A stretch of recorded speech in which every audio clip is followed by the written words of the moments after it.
para a gente ver aqui juntos o que João viu quando Jesus foi ao seu encontro. Que João Batista viu quando Jesus aproximou dele. Esse texto me chamou muita atenção quando estava olhando para a palavra, porque ele relata a realidade de quem Jesus é, de quem Jesus foi quando aqui na terra.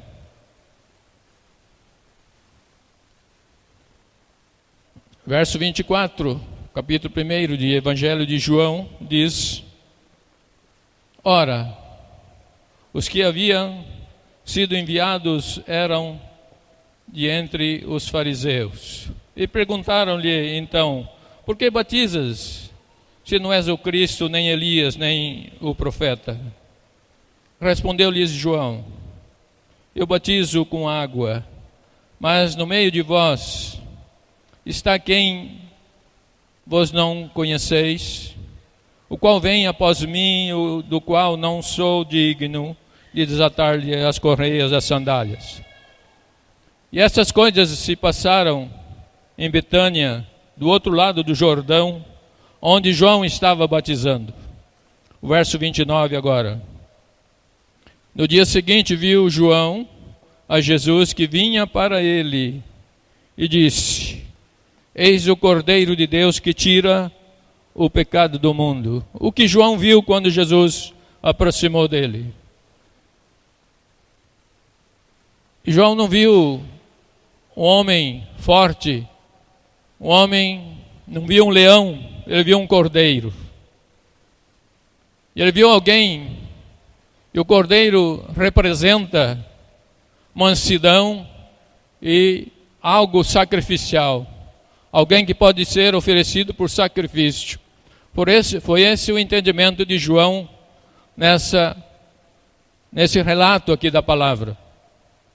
Então João disse: Eis o Cordeiro de Deus que tira o pecado do mundo. Quando ele disse tira o pecado do mundo, não estava resumido, não estava somente voltado para Jerusalém ou Betânia, onde eles estavam naquela hora. Quando ele disse tira o pecado do mundo, estava falando no sentido universal. Deus tinha um propósito já pronto, tinha um projeto pronto de resgate, de restauração, de curar o mundo, de curar a terra dos seus pecados. E ele disse, ele veio na forma de cordeiro, porque se viesse de outra forma, certamente não daria certo. Mansidão e sacrifício, mas cheio de poder, cheio de autoridade. E João teve esse entendimento tão claro nesse relato da palavra aqui. Então ele veio, João viu esse cordeiro, esse sacrifício sendo apresentado a ele. E ao invés de um leão, símbolo de força, símbolo de poder, que tem o leão no meio da sua classe,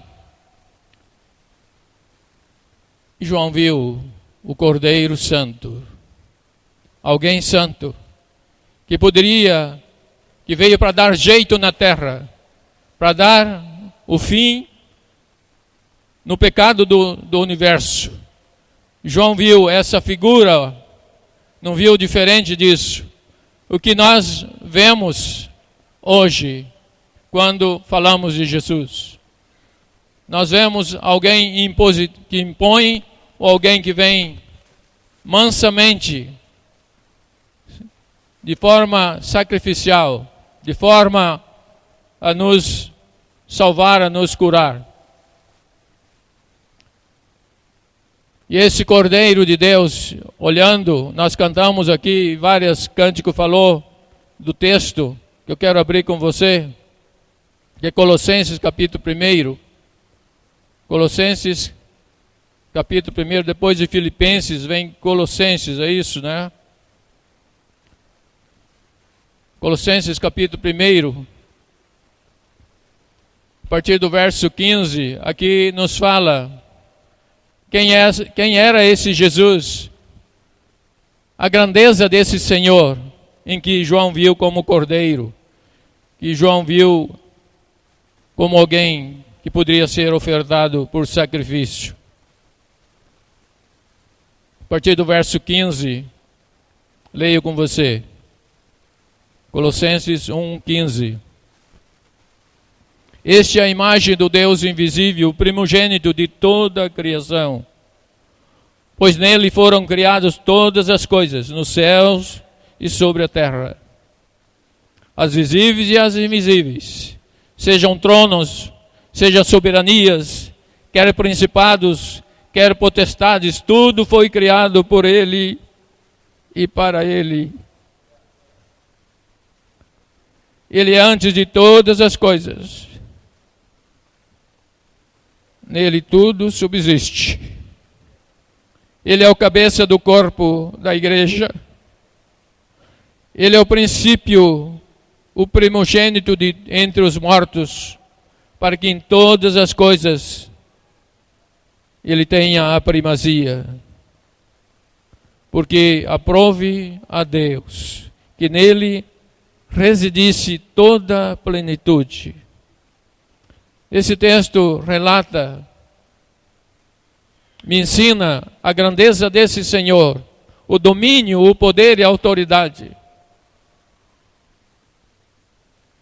O primogênito de toda a criação. Primogênito, o primeiro. E diz que esse primeiro recebeu de Deus a primazia, o primeiro lugar. O lugar de destaque, o lugar em que todos viriam nesse reino. E diz que de Deus ele recebeu toda a plenitude. Toda a plenitude de Deus estava sobre Cristo, sobre o Senhor, sobre essa autoridade. Plenitude quer dizer algo completo, algo cheio, algo que não falta nada. É como o exemplo que eu vi, uma cidade cheia de casas, muitas casas, e todas as casas cheias de gente, nenhuma casa vazia. Uma cidade cheia de casas, mas nenhuma casa vazia. Ela está plena, está cheia de habitantes. Então aqui diz que Deus quis, porque aprove a Deus que nele habitasse ou residisse toda a plenitude. Aqui a gente vejo a grandeza de Deus, a vontade, a centralidade de Cristo. E nesse poder, nessa autoridade, já antes, tinha sido profetizado lá em Daniel capítulo 7. Pode abrir sua Bíblia, Daniel capítulo 7, ali no Velho Testamento.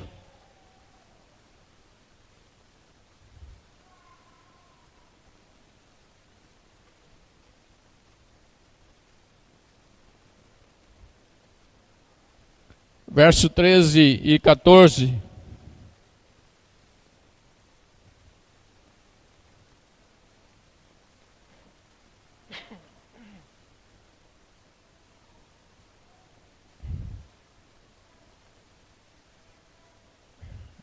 Daniel, na sua meditação, ele teve essa visão. Daniel 7, verso 13, diz Daniel, o profeta Daniel: eu estava olhando nas minhas visões da noite, e eis que vinha como nuvem do céu, um como o filho do homem. Dirigiu-se ao ancião de dias, e o fizeram chegar até ele.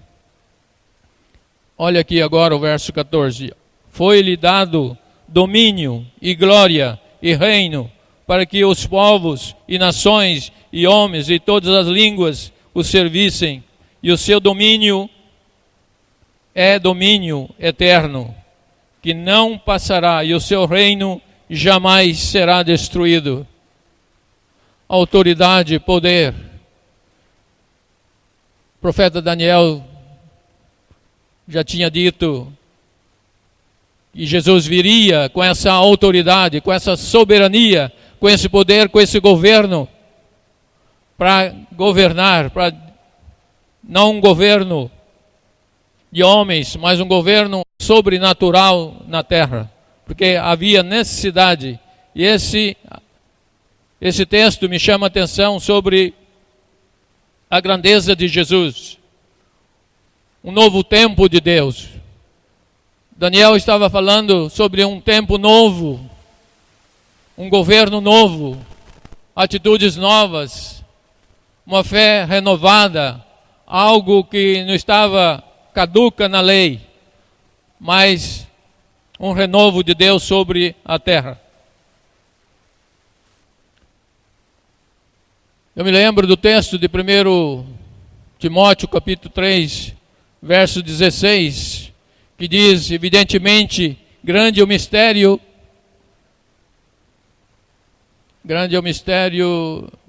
deixa eu ver aqui qual que é, deixa eu abrir. Grande é o mistério da piedade, aquele que se manifestou em carne, foi justificado em espírito, contemplado por anjos, pregado aos gentios, crido no mundo e recebido na glória. Esse Jesus é essa grandeza que nós lemos na palavra. Por que estou dizendo isso para vocês todos, para a igreja? Para que você tenha fé, para que a tua fé seja acrescentada, você se anime mais e mais. Você não desista nessa carreira. Alguns desânimos, algumas provas, algumas lutas que todos nós passamos, sejam de saúde, seja outras provas deste mundo, que a gente não se desanime, porque diz que aquele que se manifestou na carne foi justificado em espírito, visto por anjos, pregado aos gentios, crido no mundo e recebido na glória. Entendo que esse é o caminho a seguir, esse caminho de perseverança, de fé, esse caminho de entrega, de renúncia, esse caminho de santidade, esse caminho de obra, esse caminho de feitos grandes nesta terra. Creio que esse Jesus, que esse Senhor que nós proclamamos, que nós pregamos, que nós testemunhamos, que nós saudamos uns aos outros com a paz do Senhor. Quando falamos paz do Senhor, estamos falando a paz do Senhor Jesus seja sobre ti. Mas para que ele recebesse essa glória diante do Pai, e o mundo reconhecesse que ele venceu, que ele triunfou, diz que ele se esvaziou dessa glória. Esvaziar-se da sua glória. Esvaziar é o sinônimo de aniquilar-se. Ele se aniquilou da sua glória. Ele deixou tudo de lado e veio a viver como homem, como sacrifício, como cordeiro, como servo. Ele não pleiteou, ele não buscou outro lugar, a não ser este lugar de servo. Diz que ele se esvaziou e se humilhou, tornando-se obediente até a morte, e morte de cruz, como está lá em Colossenses, em Filipenses 2, verso 7 e verso 8. Então ele se esvaziou, se humilhou, e se tornou, e se fez sempre obediente até a morte e morte de cruz. Não é fácil renunciar, esvaziar-se, obedecer até o fim. Mas Timóteo diz, guardei a fé, não é? Aquele versículo que nós conhecemos. Como que é? Lutei o bom combate, guardei a fé. Venci, segui a carreira, né? Isso, não me lembro agora o versículo. Eu sei ele de cor, mas agora deu um branco aqui. Talvez é os janeiros. 4:7. 1 Timóteo 4:7. Onde 2 Timóteo 4:7. Então essa é a carreira que nós devemos seguir, perseverar, ir até o fim, não desanimar por causa das lutas, das provas, como o Aloysio citou aqui no começo, ou durante o louvor, sobre as calamidades que têm acontecido em nosso país. Mas ninguém deve desanimar, e nós devemos ser estes, o que anima os desanimados, motiva os que estão perdidos, dê direção àqueles que não sabem para onde ir. Todo esse esvaziar, essa obediência, nada ainda estava consumado nesse esvaziar e nessa obediência. A consumação aconteceu na cruz. Alguém diz que o maior acontecimento que houve na terra não foi a vinda de Cristo, mas foi a sua ressurreição. Mas antes de tudo isso, ele teve que passar pela cruz. E no capítulo 27 de Mateus, relata esse acontecimento. Mas enquanto Jesus estava na cruz ali, os incrédulos, os acusadores, o acusavam e o sugeriam, ou então requeria dele: desce da cruz se você é o Filho de Deus. Bendita a hora que Jesus não viu pecadores. Bendita a hora que Jesus decidiu não descer da cruz. Porque ele veio com um plano perfeito. Ele não poderia descer. Ele teve que permanecer na cruz. Ai de nós se Jesus tivesse descido da cruz. Ele teria ouvido homens pecadores. Às vezes nós temos que ter essa firmeza, essa certeza das sugestões que nos chegam. Dizer: faça isso, faça aquilo. Se eu estou convicto, eu não devo arredar o pé, não devo mudar, seguir opiniões. O mundo está cheio de opiniões, cheio de razões, mas às vezes falta justiça, falta compaixão, falta misericórdia. E Jesus, nessa prova, ali na cruz, e os próprios sacerdotes, os escribas, os fariseus diziam: ele não é filho de Deus, desce da cruz que nós vamos crer em você. Se você descer da cruz, olha a proposta. Jesus esvaziado de glória na cruz.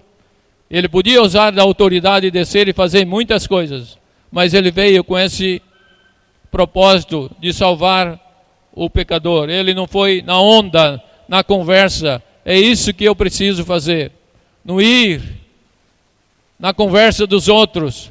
E eu preciso saber qual é a vontade de Deus. E Jesus sabia qual era a vontade do Pai, qual era o plano para o qual ele veio também a realizar. Nesse mesmo texto de Mateus 27, sempre quando fala de crucificação, está nos fins dos evangelhos, tá? Só uma dica aí para vocês. Sempre nos últimos capítulos dos evangelhos. Mas, após Jesus ser crucificado, aquelas que criam nele, aquelas mulheres, no caso está relatado ali no versículo 5 e 16 de Mateus capítulo 28, ela estava procurando por Jesus. Onde está Jesus? Onde está o Senhor? E o anjo disse: ele não está aqui. Ele já ressuscitou. Ele já vive. Ele já está no seu reino. Ele está já sobre tudo e sobre todos. Ele já triunfou na cruz. Ele já venceu por vocês. Não temas. Creia somente. Não temas. Vão para onde eu falei que vocês deveriam ir. Como ele tinha dito. Ele disse: vá para onde eu disse para vocês. Esse Jesus que foi crucificado também foi exaltado.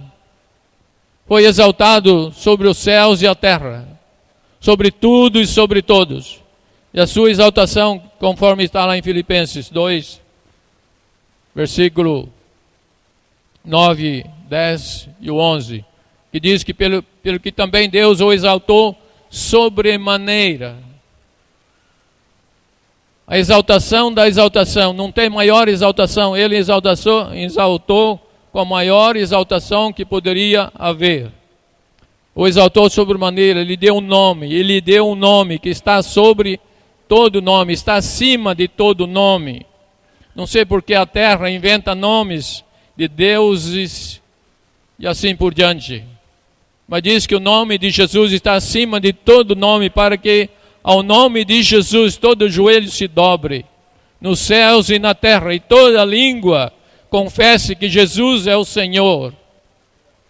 Jesus é o Senhor, Ele venceu, Ele triunfou, Ele veio com propósito, Ele realizou, Ele completou a obra, Ele não deixou pela metade, Ele não ouviu pecadores, Ele avançou, Ele foi em frente na hora das provas. Deus, o Pai, o exaltou e deu nome a Ele que está sobre todo nome, para que é o nome de Jesus. Diz que todo joelho vai se dobrar nos céus e na terra, seja dos santos ou não santos, seja as potestades do mal e seja os servos e servas, discípulos, todos vão estar de joelho. Lembramos do texto de Apocalipse, que os 24 anciões, os 24 anciões representam os crentes, representam os convertidos, e quando eles viam a glória de Jesus, toda a glória, eles se prostravam e cantavam e louvavam o Senhor, dizendo: Santo, Santo, Santo é o Senhor. Toda a autoridade foi dada. E Jesus, depois de toda essa obra realizada, Ele chegou um dia no meio dos discípulos e disse: toda a autoridade me foi dada. Toda a autoridade me foi dada nos céus e na terra. Toda a autoridade. O Pai realmente exaltou o Filho. Ele deu o nome que está acima de todo nome. E Jesus chegou na terra, em meio aos discípulos, e disse: toda a autoridade me foi dada no céu e na terra. Toda a autoridade Jesus tem para perdoar pecados que nenhum homem tem, nenhum profeta teve e nem vai ter. Nenhum homem teve e vai ter autoridade, poder para perdoar pecado. E o único que tem poder para perdoar pecado e a autoridade é Jesus. O único que pode perdoar pecados, o único que pode fazer maravilhas é Jesus. Ele diz: toda a autoridade me foi dada no céu e na terra. Então vemos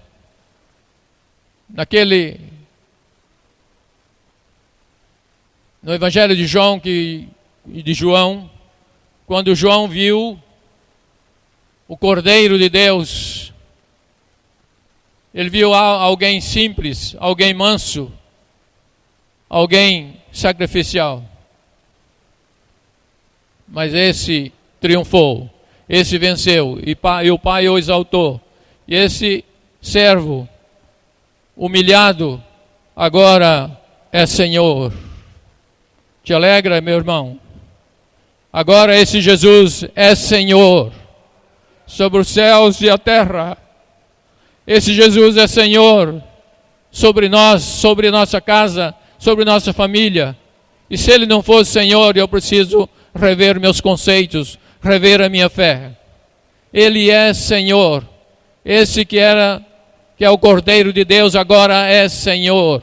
Ele resolve a nossa questão. Abra sua Bíblia comigo, aí em Apocalipse capítulo 5.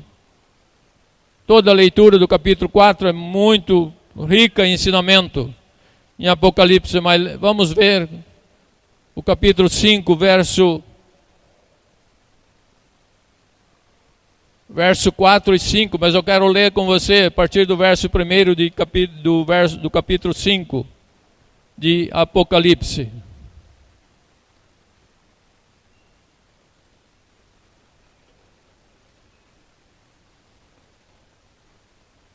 Aqui nesse relato agora é João o evangelista, não é João Batista.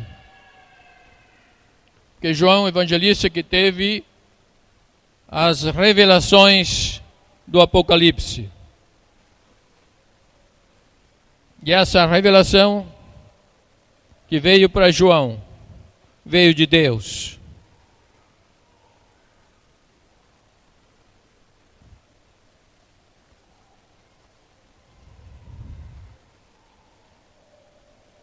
Diz João aqui: vi na mão direita daquele que estava sentado no trono um livro escrito por dentro e por fora, e todo selado com 7 selos. Vi também um anjo forte, que proclamava em grande voz: quem é digno de abrir o livro e desatar os seus selos? Ora, nem no céu e nem na terra, nem sobre a terra, nem debaixo da terra, ninguém podia abrir o livro e nem mesmo olhar para ele. E eu chorava muito, porque ninguém foi achado digno de abrir o livro, nem mesmo olhar para ele. Todavia, um dos anciãos me disse: não chores, eis que o leão da tribo de Judá, a raiz de Davi, venceu, para abrir o livro e seus 7 selos. O único que poderia, aqui diz um livro selado. O que quer dizer isso, um livro selado? A Bíblia é completa, o ensinamento de Deus não precisa acréscimo. Ele está selado, diz que foi escrito por dentro e por fora, estava selado e não tinha autoridade. Ninguém tem autoridade para abrir, a não ser o Cordeiro de Deus, a não ser aquele que venceu, aquele que triunfou na cruz, aquele que fez todas as coisas. Só o leão da tribo de Judá, só aquele que triunfou na cruz, aquele que fez, aquele que obedeceu, aquele que renunciou, aquele que foi exaltado pelo Pai, só esse podia abrir. Só ele pode dar revelações. Só pelo seu Espírito vem revelações do seu livro, que é da sua palavra, do seu evangelho, da sua verdade. Não vem revelações através de outros caminhos, de outros meios, a não ser por Deus. Ninguém interpreta a Bíblia, ou aliás, o dito do versículo diz que a Bíblia não é de particular interpretação, mas é revelada pelo Espírito de Deus. E esse relato de João aqui diz que ele ficou, no verso 3, nem no céu e nem na terra, nem debaixo da terra, ninguém podia abrir o livro, nem mesmo olhar para ele. E João ficou, aqui diz, e eu chorava muito porque ninguém foi achado para abrir. Todavia João foi consolado. Aqui diz que um ancião disse: não chores, não chores, porque o leão da tribo de Judá tem poder e autoridade para abrir, para revelar, trazer revelação, trazer entendimento para aqueles que buscam esse Deus. Leão da tribo de Judá. Esse texto tem em vários lugares da Bíblia.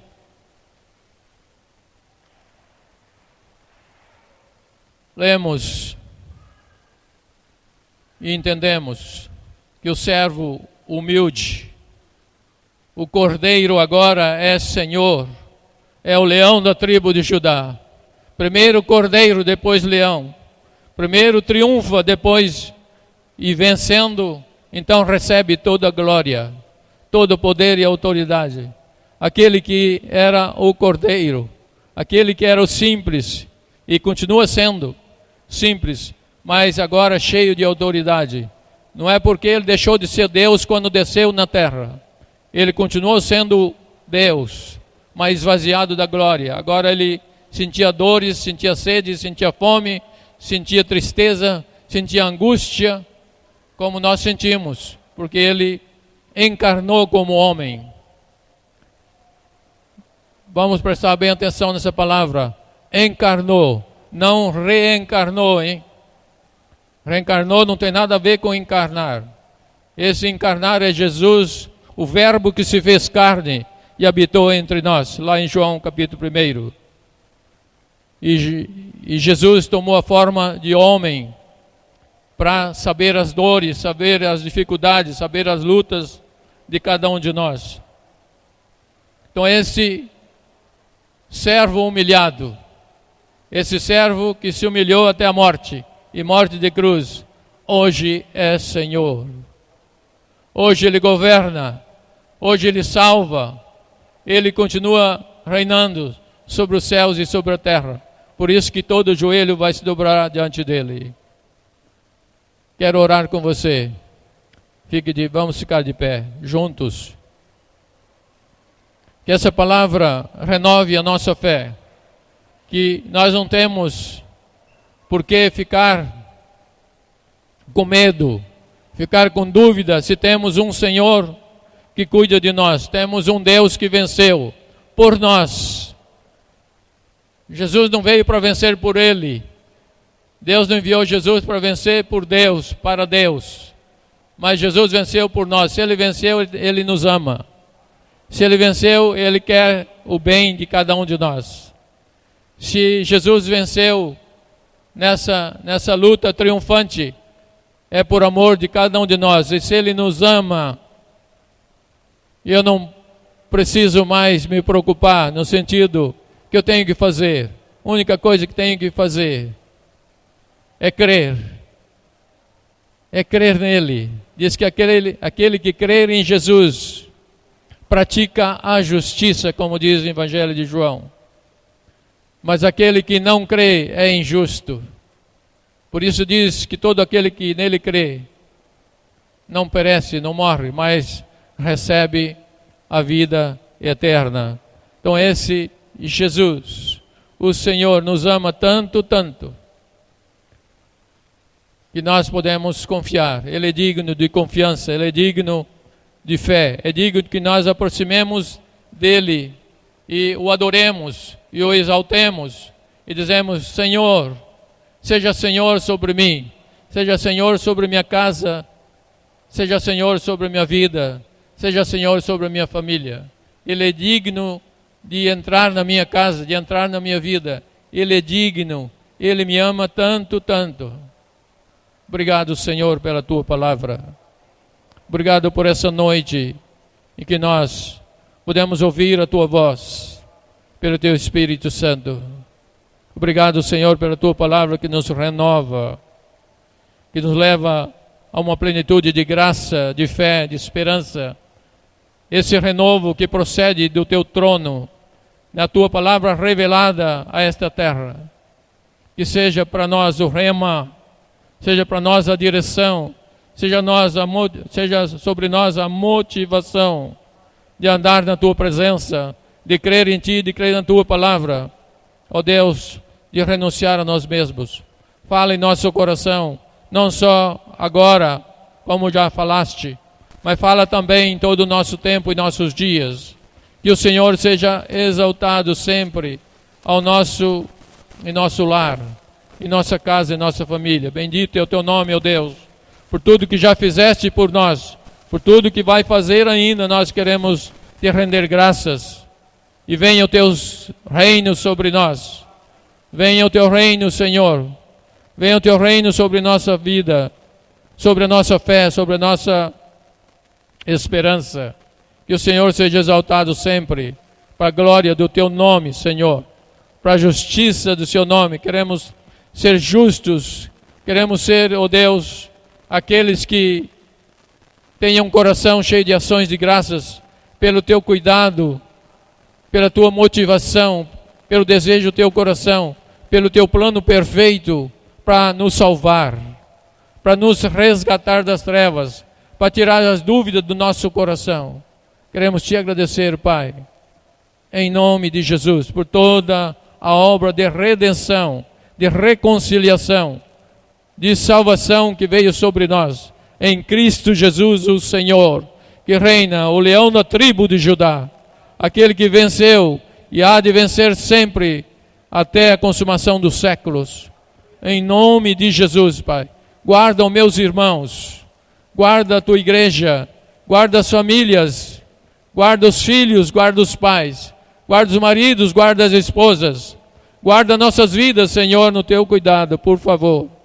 Tenha misericórdia de nós, nos ajude a crer, ajuda o jovem, ajuda o adolescente, ajude a criança, ajude o velho, ó Deus. Ajude todos nós a andar na tua presença. Queremos ser um lugar da tua habitação, um lugar em que o Senhor se alegra em habitar. Em nome de Jesus oramos, Pai. Bendito é o teu nome, Senhor, porque tu fazes maravilhas e vai continuar a fazer. Em nome de Jesus. Amém, Senhor. Obrigado, Senhor. Graças te damos por tudo, Senhor. Seja exaltado, engrandecido sempre, sempre e sempre, Senhor. Amém. Amém. Dê um abraço no seu irmão.